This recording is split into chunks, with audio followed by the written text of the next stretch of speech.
How's it going, guys? Welcome to my mess of a workshop. I have the Rhinar Armory deck here, and I just want to open it and look at it. I've had mixed feelings on the Armory decks, and the Rhinar one, I think, will tell us the future of the Armory decks, as we've seen changes over the, year on these Armory decks, from the Armory deck KO introducing new unique cards to Bolton having not really too much new cards, but introducing full play sets, to Azalea changing that to only having play sets of the new cards, all the way up into nowadays where you don't even get rainbow foils of the new cards. You get the play set, but you don't get rainbow foils anymore, meaning that if you ever want to foil out your deck with the new cards, they're kind of limited to stuff like getting promos if they ever make them. But also that they included instructions in not the last two, but the last sort of two Armory decks. The Ira one being the exception because they didn't include instructions there.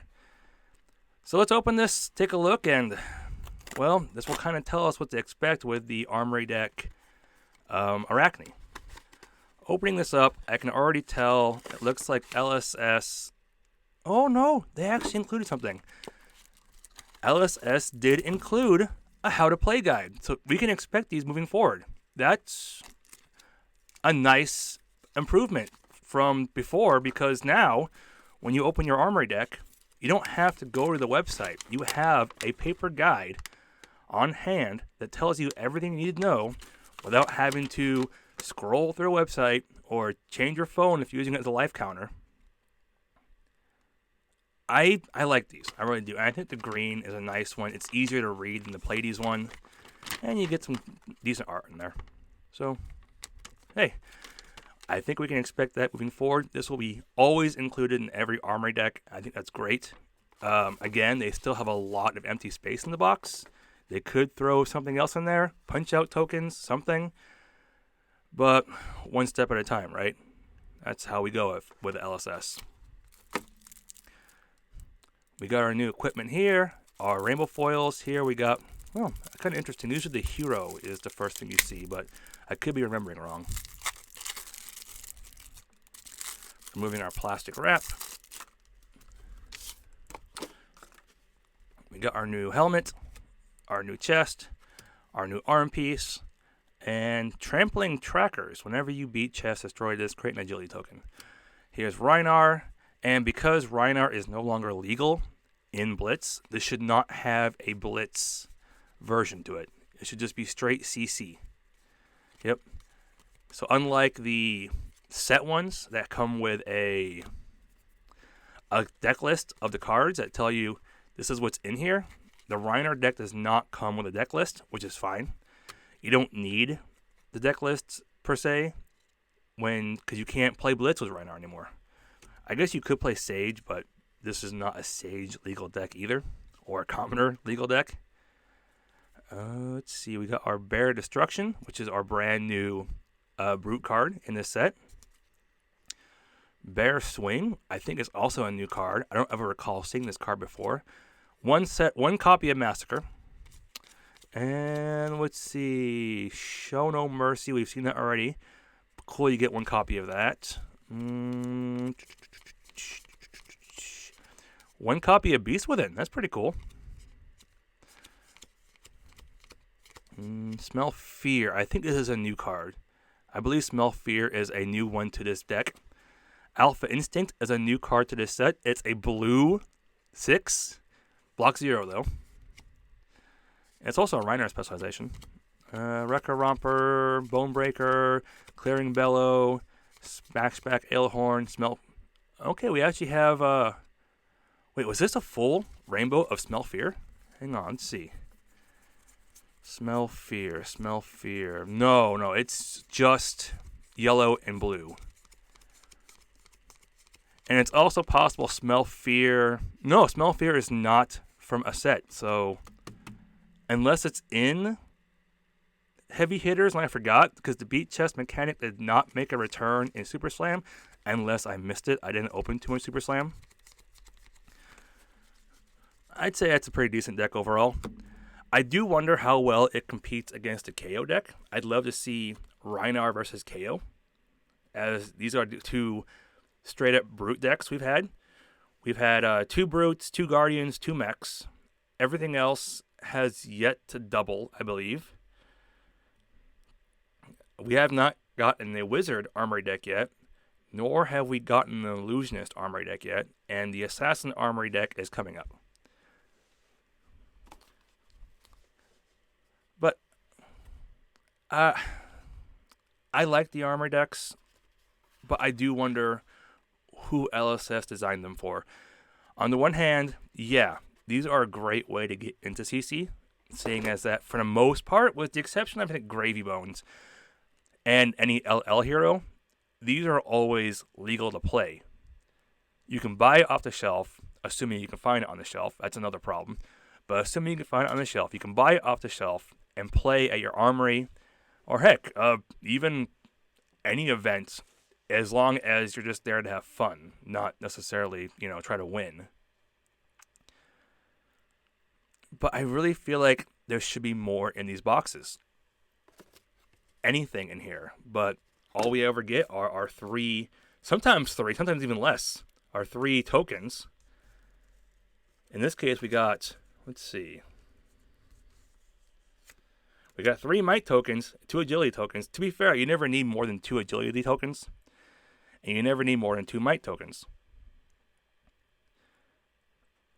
But these do have temper on them. So why didn't we get the armor trackers?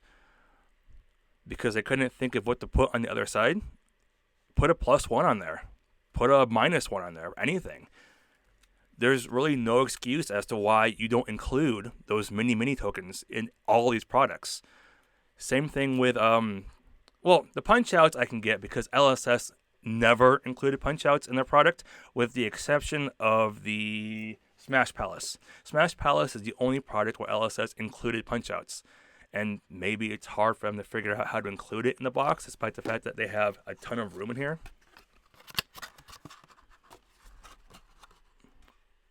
But even then, I still have questions. Like, I get they're not the biggest company, but they're not the smallest company either. They are a decently sized company for what they do. And the fact that they keep growing is a good sign, but they aren't putting that profit into their products. They're putting it somewhere, but I don't know where they're putting it. Maybe it all goes to competitive. And if that's how they want to focus, that's fine. They can focus on competitive. It's just going to be a lot harder for you to get new players when you expect your new players to kind of drown before they can swim. You don't have to go like Wizards of the Coast and throw a bunch of useless stuff in there, but useless for one person is helpful for another person. Sure, throwing in a dice might be a bit pricey, but it's definitely helpful for a new player who just wants to play the game and needs a way to keep track of something. Oh, I pitched a blue card to play my 2-cost card.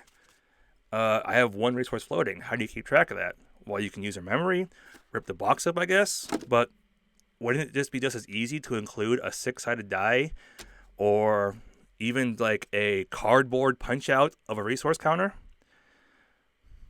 Oh, I have a -1 token on my trampling trackers. How do you keep track of that? Again, rip up the box, I guess, or get a dice.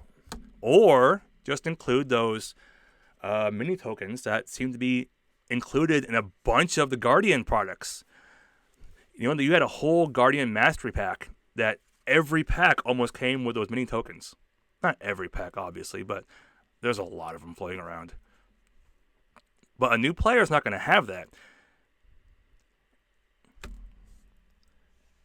But I do think they are going a decent direction with these. I just still question, who are they for? Are they for new players, or are they for established players? If you keep including these not accessible anywhere else cards, and then also add that you limit print these decks to the point that you can't get them after a month, sometimes after a week.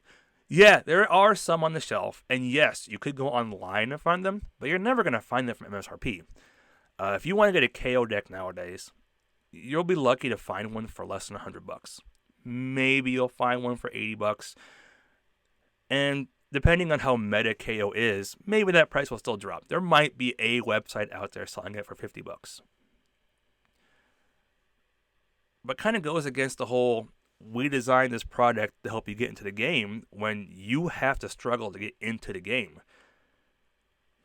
I'm not saying print so much of these that it sits on the shelf forever. I mean, there's enough Bolton decks out there. My LGS still has Bolton decks on the shelves. It had Aurora decks on the shelves for a while because she LL'd rather quickly. I bought the last one because I wanted to use it as a guideline for an LL deck. But had I not bought that, it still will probably be on the shelf today. So I get there's a bit of give and take when it comes to how many of these do you give out and what do you include in there. But when your box is empty, there's really no point in having a fancy looking box when 90% of it's air. And that's a bit of an exaggeration, I know. This is like potato chips where you open the bag and only a quarter of the bag's full. There's still value in here, but it does not help the new player. It really only helps the established player. And we threw in an instruction booklet in case a new player does buy it. Even the Yu-Gi-Oh! 2-player starter deck included tokens. They were just so small and hard to find.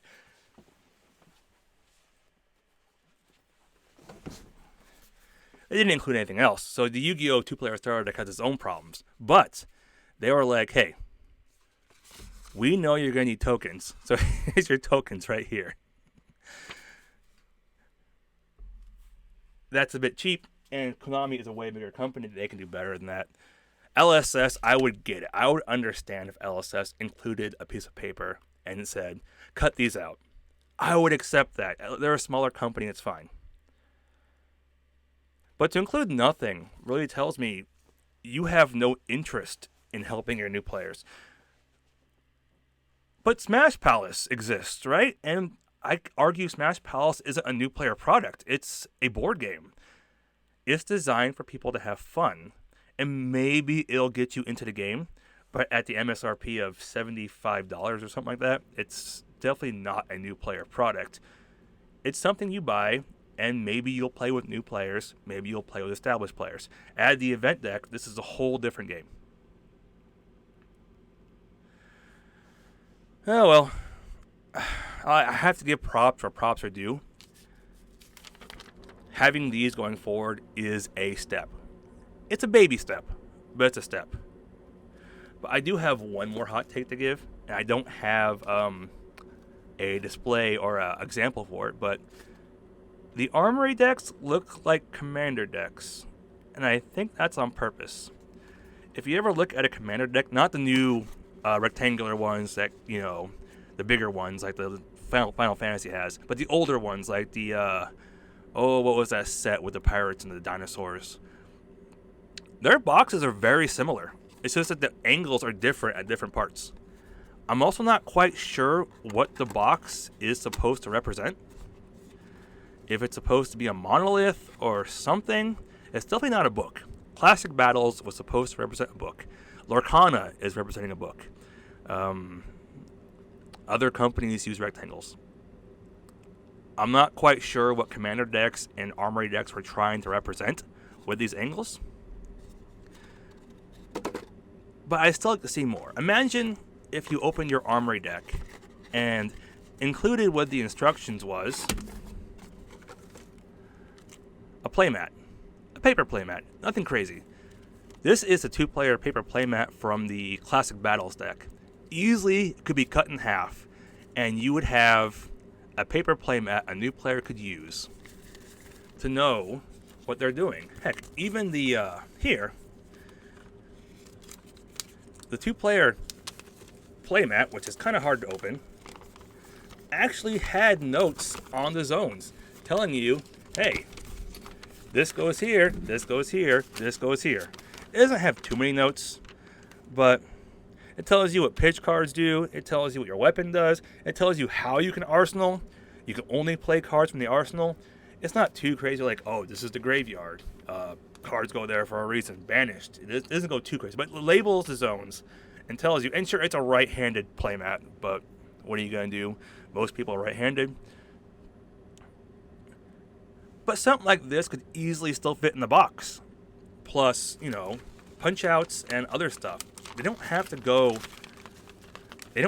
add a life tracker exactly, but they have to add something to these if they want to continue saying, this is your first step in the Flesh and Blood. And we'll see when the Sage Decks comes out how that changes, because the Sage Decks are going to include a booster pack, but we've never seen one opened yet because they don't come out till next year. But I have a feeling we're going to see something more akin to the Blitz decks. You're going to open the box, get your booster, get your plastic wrapped deck, and maybe that's it.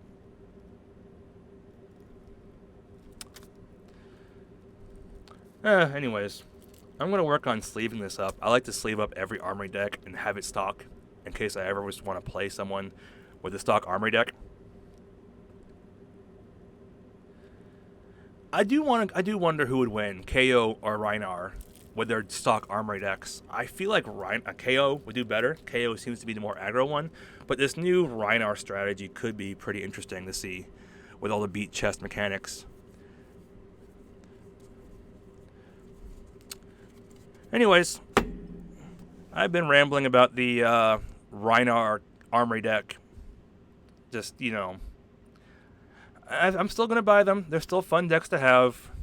I just question who they're for. That's it. I'm going to go work on sleeving this up. Hey guys, post-mech here. A few things I just want to go over when I was watching/editing that recording. By the way, here's the Rhinar Armory deck in its new home. That arm piece is not a new arm piece exactly. It's actually... Where'd it go? It's actually a reprint of Goliath Gauntlet, which I think is pretty cool. It's rainbow foil because it is a new art, but it's one we've never seen before, and that's pretty cool. Goliath Gauntlet is a good staple for the budget player, and it is actually still used in some CC decks, just not as much nowadays. Not in Brutes so much, because Brutes have their 2 legendary arm pieces. But in Sage, I imagine this will be a very popular card. Add that the Rainbow Foil Goliath Gauntlet's probably pretty pricey, with Sage now being a format. One thing I thought about is, I talk about how there's no accessories in these products, and some people might just sit there thinking, well, just buy some dice or bring your own dice, and you can do that. It's fine. You're going to buy us an LGS anyways. There's nothing stopping you from buying some dice that they have in stock. Most LGSs have dice in stock. Maybe not these fancy bump table, fancy Yu-Gi-Oh ones, but they're going to have dice. The problem I have is I want these to be a one-stop product. Like, you buy this one product and you have everything you need, whether that be a way to track what you're doing, like how Pokemon comes with so many punch-outs, and even Magic the Gathering has so many punch-outs that you are and aren't used. They have so many of them, even ones that make no sense, like this Doctor Who punch-out. It's there. So you have something to keep track of something. And LSS just has not done that, even though they did for their Smash Palace. So while, yeah, you could argue, hey, it's not that bad, just buy something or borrow something, I think it'd just be better if it was in the product. Besides that, that's about it. I did some test hands with this deck, and it seems interesting. It definitely seems a bit more janky than KO, but at the same time, maybe I'm testing it wrong. I'd recommend getting it if you're a fan of Rhinar. So, Yeah, that's about it.